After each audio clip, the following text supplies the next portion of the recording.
big trucks. That's popped into my head. Yeah, no, I mean, the big trucks, we have moving trucks now. I'll reach out to them. Thank you. Okay, where is the online comment? How do I find it? I'll send them. I'll post them. No, how do I find it tonight? Oh, it's in my email. I'll have to. Okay, because I can have my building manager blast it out. Okay. I just want to speak.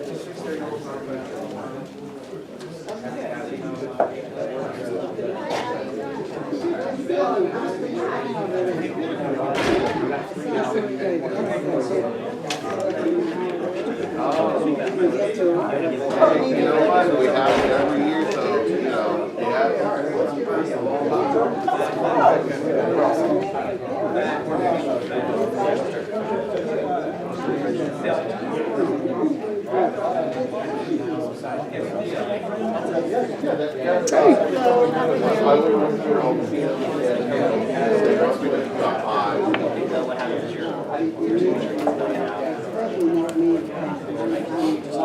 you're the first person to put on there.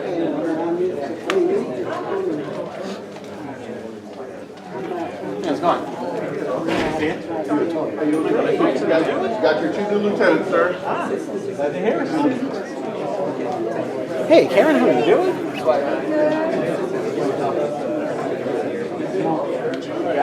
I like the beard. Good to see you.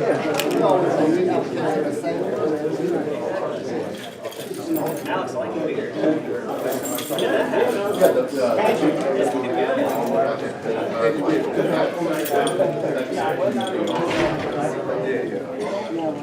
Hey, Alex.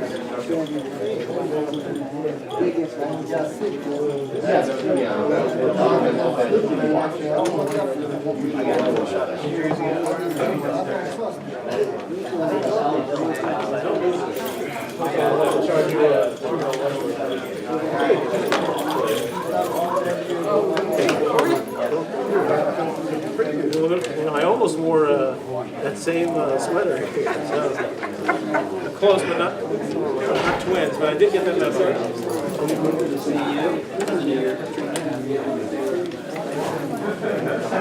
You feeling better?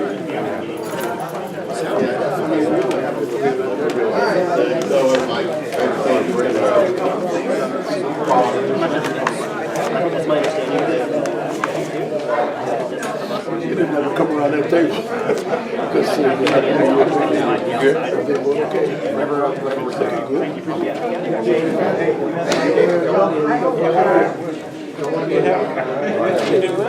to see you. I just signed up too. Yeah, Nicole got me on the way in. Good, how are you? All right. Yeah, good to see you.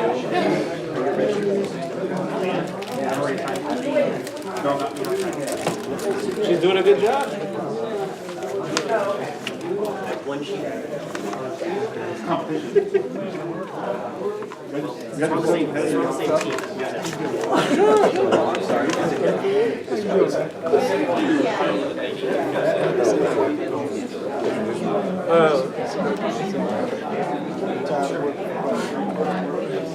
Yeah, I can't I mean, because that's what that area is. It's all crossing.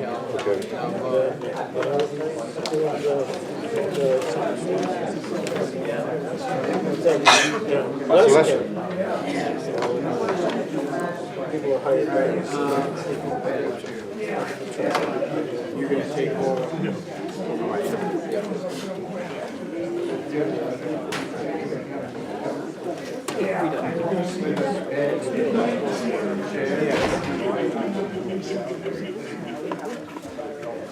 You see, Frank is going to just touch All right, everyone, we're going to call this meeting to order.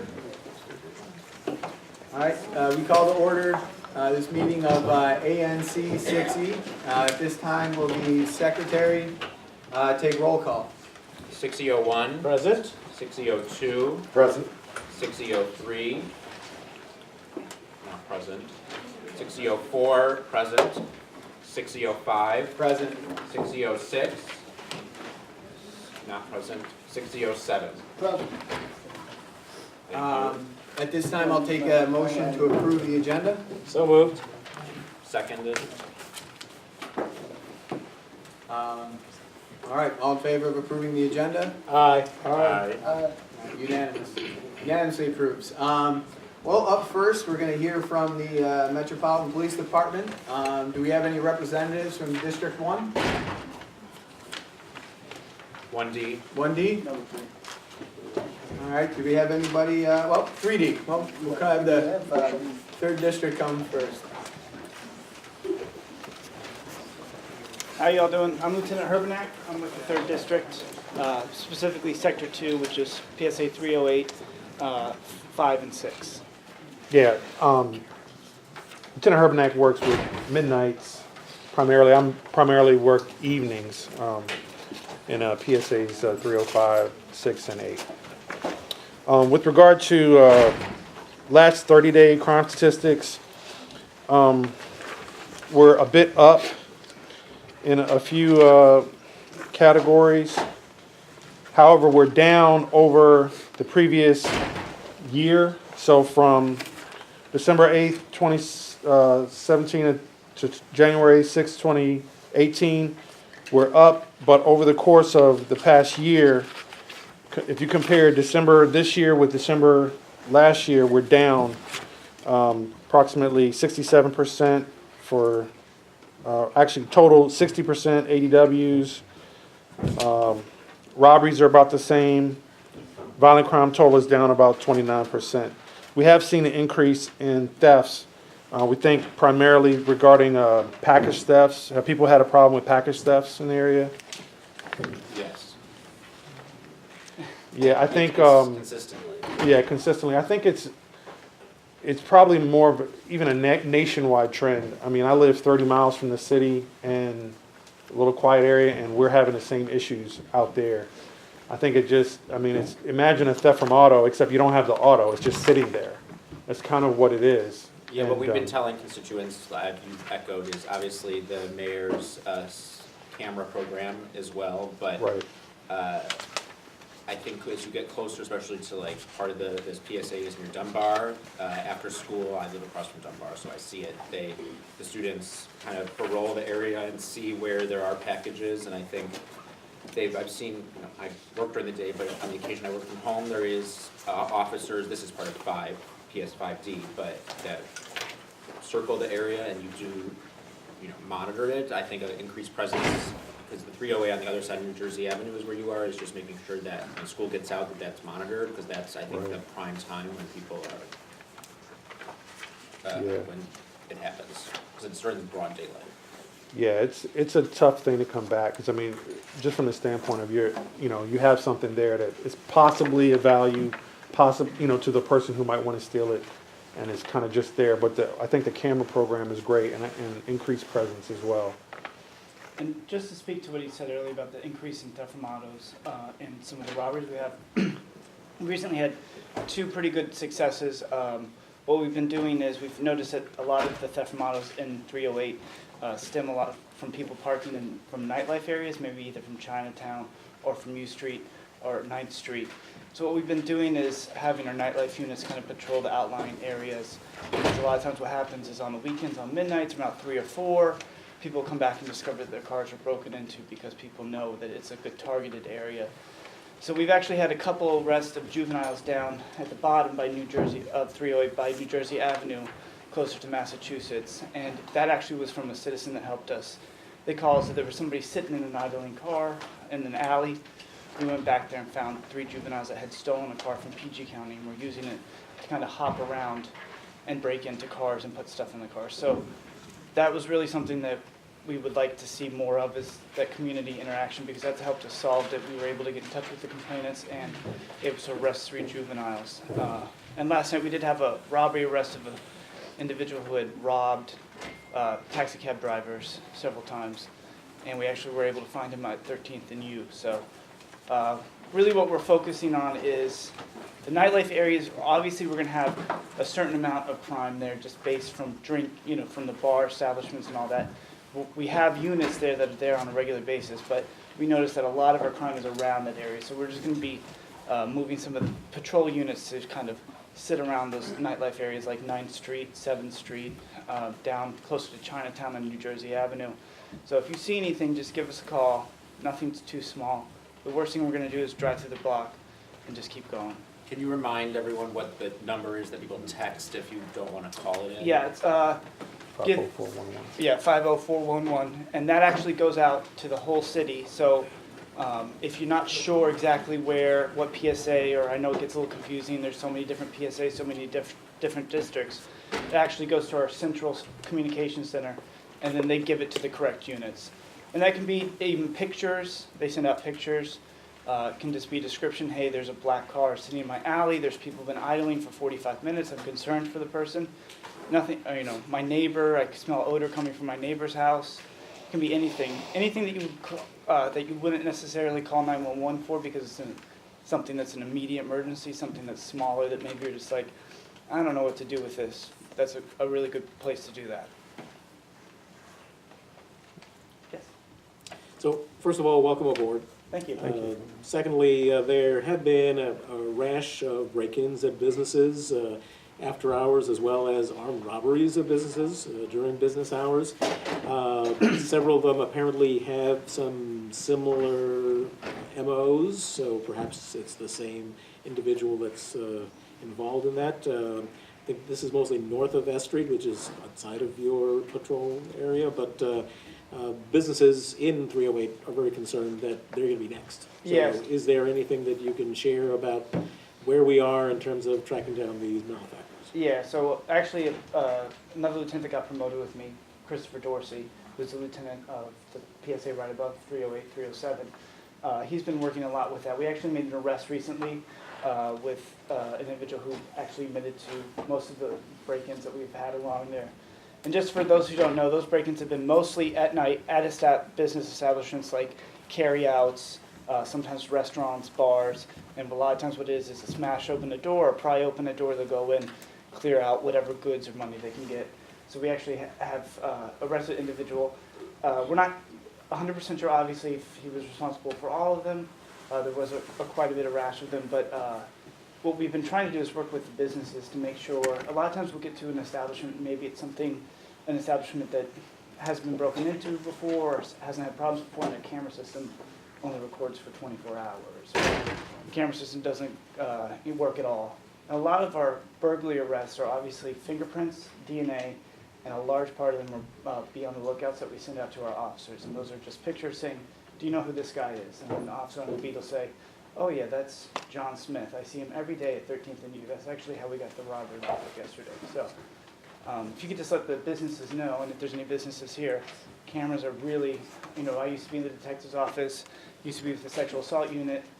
The cameras are the number one thing because we can get people identified by, the YouTube channel, MPD's YouTube channel, or officers. A lot of times officers just know who it is because a lot of times it's recidivism. It's the same people doing these burglaries and robberies. And then also there seemed to have been an uptick in street robberies and assaults. I know that in your single-member district there was another one last night or this morning. So Yeah, that was actually the taxi cab robbery. that was a taxi cab. Yeah, it started at 5th and N and ended up over in the 5th district, but it was happening while the complainant was driving. So we were actually able to close that one. And that one, like I said, based on the complainant being able to videotape the suspect running away, they were identifying. But I think what we're going to do mostly, because it mostly falls on my shift, the midnight shift, is like I said, we notice a lot of them happen on the peripheries of the nightlife areas or the commercial districts. And what we really need to concentrate on, I'm working with officers, is to kind of be around those areas, not necessarily on the main drag, because there's lots of people and lights and commotion. It's when people start walking back to their cars, walking to pick up an Uber, walking to go home, whatever the case may be. Those are the people that are unfortunately becoming victims, so we want to make sure that we kind of catch that stuff. And obviously the metros are the big. And I'll add one thing. Like Paul was saying, myself and him, in addition, 2 other lieutenants who just got assigned at 3D, were all detectives. And then we all became detective sergeants. And now we're lieutenants back in patrol. So I think we bring a unique perspective with regard to how to fight crime and how to solve crime.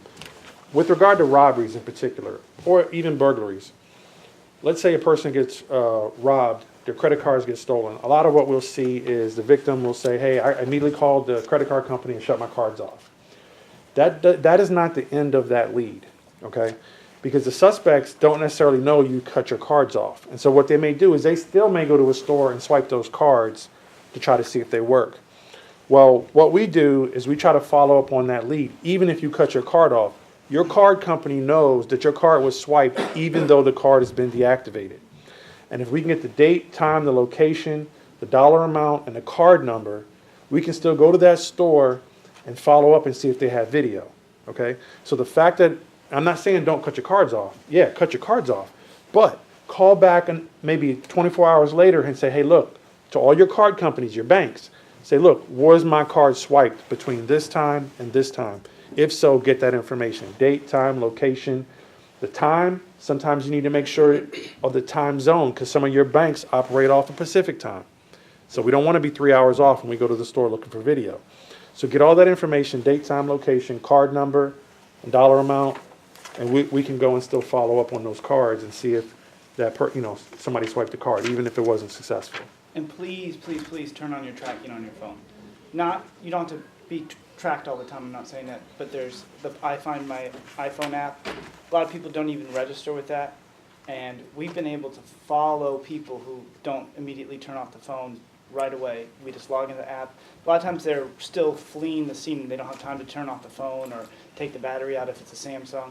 So if you could just register with either Android or Apple, the Find My iPhone or Find My Phone app, it's a huge, huge help to us. Because at least we know where it ended up and we can start somewhere.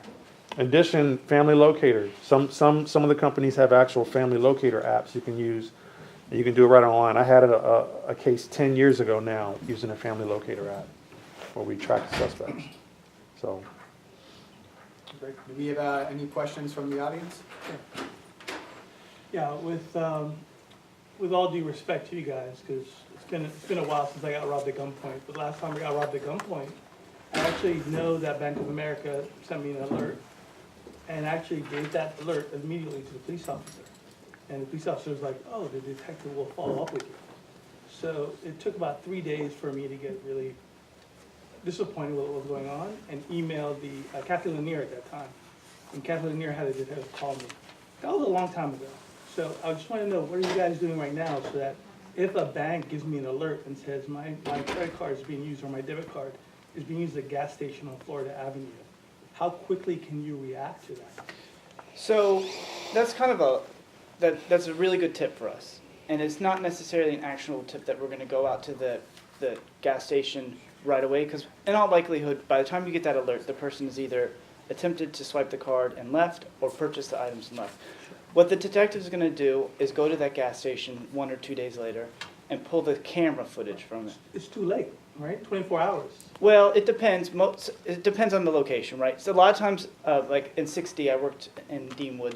Detectives knew this gas station was 5 days, this establishment was 4 days. I don't know the specifics of your case, I'm just in general speaking. So, but in the case that you feel like maybe, hey, this detective really isn't following up, or I'm not getting the response back that I like, with information, I think Mr. Santiago left a roster over here with our, okay, yeah. Feel free to call us on those numbers. Even though we don't work with the detective's office, we can just walk across the hall, knock on the door and say, hey, did you guys follow up on this lead? And a lot of times, they may have followed up on the lead, and a lot of times what I've noticed, and maybe you did as well with the detective's office, especially because they're just so inundated with thefts, and they're just not doing a great job following up with the complainant. And I know that sometimes is something we need to work on, especially in the investigation side. So it may just be as simple as, hey, he did follow up, the camera system wasn't working there, but he didn't let you know that. And that's a problem. He does need to let you know that. Yeah, thank you. And the follow-up to that is, why can't a detective contact me within under 24 hours, hopefully, or wherever the cameras are, and say, oh, it was your bank account said this? Okay, we'll go to that gas station. So why is it that I have to email? And again, not you guys, because it's been a while, but in the past, why is it that I had to contact the chief of police? Basically, and she was the one that contacted the detectives. I got a call back. So, having said that, why isn't it that your team is not proactive enough with the data? I'm sure you guys are doing really proactive stuff. with, I've, 2 minutes it took for the police officer to come to me. I was very, very happy, but is there a way that you can work with the detectives so that you can corral the data from all the banks? I know you worked with Apple, but with all the banks and all the credit card companies, but you get if I send you a screenshot of my alert, you send it to the detective. The detective within, hopefully within 24 hours. Can contact and get the data before the gas station says, oh, I'm sorry, The footage is gone. I'll tell you, I think that that's something that we can work on, and here's how. I'll try to bring it up with our commander in particular, so that in the event that a patrol officer gets on the scene and a citizen like you has information like that, there's this particular lead on a case that needs to potentially be followed up on immediately, what they can do is, instead of the officer simply taking a report and putting in a supplement that the detective will be able to see when he gets to work and looks back in that case, what they can do is forward that information directly to a detective supervisor. And then what that detective supervisor would do is say, hey, I know this is not your case, but you go follow up on that lead. Even though it's not it's John's case, but Susie, you're gonna go follow up immediately so that we can try to get that data before it gets recorded over. I think that's something we can do, and that's simply as basically a protocol on something like, leads of, credit cards being used or something of that nature where potentially time-sensitive data like video would be recorded over. So yeah, please, if you don't mind, I've done ride-alongs with police officers, and they're doing great jobs. Their paperwork is just intensive, and I think your systems takes a while for a detective to get the info and then act on it. Right. If you wouldn't mind, just cut that red tape. Yeah, let me get your information, because I'll tie you in with this communication. Yeah. And then All right. they'll take care of all the, like the recidivism, because the people that do this get away with it, and they get away with it, and they get away with it again. Yeah. A lot of times, too, with the phones and with the bank accounts and stuff, unless you're offering up the information, then I know you did. If the complainant doesn't offer up the information, we have to do everything on a case-by-case basis. So it's not like Bank of America can just say, here's access to transactions that were with fraudulent cards. We have to go this credit card number on this date at this time, send in either a subpoena or get consent from the complainant. In this case, you obviously did give us consent by giving this, but just as a note, side note for that. Thank you. All right, thank you very much. Do we have any representatives here from 5D. 5D? No? All right. Well, we got a full agenda tonight, so let's move along. We have a special guest this evening, Councilmember Charles Allen. He's going to talk a little bit. I bet the commissioners might have a question, and then we'll open it up to the audience. So, with that, welcome. Thanks. Good evening, everybody. Good evening. I'll send over here if that's okay. So That works. I'll get back to anybody. So about an hour and a half talk. As much as you need. I'll take as much time. Thanks everybody for having me. It's great to be back out and joining you. Congratulations, Mr. Chairman, for leading OEC now and for our 60 commissioners. So part of what I want to do is kind of come share a little bit about some of the work that's been going on in the ward, down at the council, and then I think we're going to have a little time for a little bit of a Q&A and discussion with both commissioners and everybody here. So thought I'd share a little bit. Roughly, we are about to, at the council, start what we call our oversight and budget season. On Thursday, actually, is when we start holding oversight hearings. So the council, I chair the Committee on Judiciary and Public Safety. So I have oversight for all of our public safety clusters, Metropolitan Police Department, Fire and EMS, our OUC, which is your 311 and 911 call center.